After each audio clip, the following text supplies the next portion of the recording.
సింగరేణిలోని గిరిజన ఉద్యోగులకు రాజ్యాంగబద్ధంగా రావాల్సిన హక్కుల సాధనకై పాటుపడతామని సింగరేణి గిరిజన ఉద్యోగుల సంఘం నూతన రాష్ట్ర అధ్యక్షుడు గొల్ల రమేష్ అన్నారు.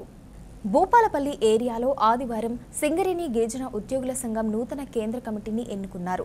సుమారు 200 మందికి పైగా సింగరేణి గిరిజన ఉద్యోగులు వివిధ ఏరియాల నుంచి వచ్చి సంఘం జనరల్ బాడీ సమావేశంలో పాల్గొని నూతన కేంద్ర కమిటీని ఎన్నుకున్నారు.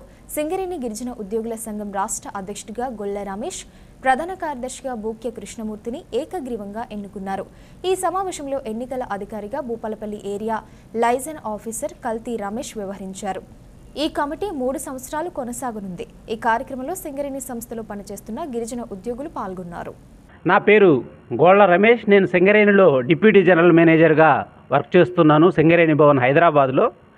ఈరోజు సింగరేణి గిరిజన ఉద్యోగుల సంఘం నూతన రాష్ట్ర కమిటీకి ఎన్నిక జరిగింది. జనరల్ బాడీ సమావేశం జరిగింది.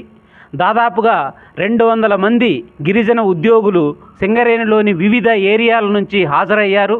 శ్రీరాంపూర్ కావచ్చు, కొత్తగూడెం కావచ్చు, కార్పొరేట్ కావచ్చు, మనుగూరు కావచ్చు, RG 1, 2, 3, అదేవిధంగా మందమరి నుంచి కూడా భారీ సంఖ్యలో ఉద్యోగులు హాజరయ్యారు. 200 మంది గిరిజన ఉద్యోగులు పార్టిసిపేట్ చేసినటువంటి ఈ జనరల్ బాడీ సమావేశంలో రాష్ట్ర నూతన అధ్యక్షుడిగా సింగరేణి గిరిజన ఉద్యోగుల సంఘానికి నేను అనగా శ్రీ గోళ్ల రమేష్ అనేటువంటి నేను ఎన్నికయ్యాను. అదేవిధంగా ప్రధాన కార్యదర్శిగా నా సహోదరుడు శ్రీ బూక్య కృష్ణమూర్తి గారు ఎన్నికయ్యారు.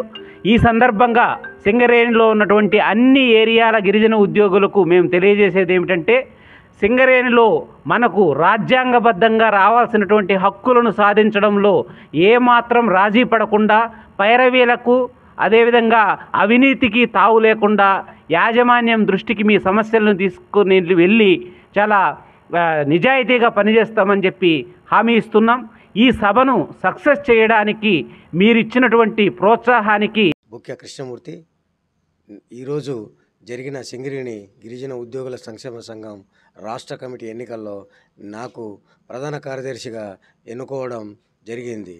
ఈ కార్యక్రమానికి విజయవంతం చేసిన ప్రతి ఒక్క గిరిజన ఉద్యోగికి ధన్యవాదాలు తెలుపుతూ, నాకు ఈ అవకాశం ఇచ్చిన అందరికీ ప్రతి ఒక్క గిరిజన ఉద్యోగికి ధన్యవాదాలు తెలుపుకుంటున్నాను.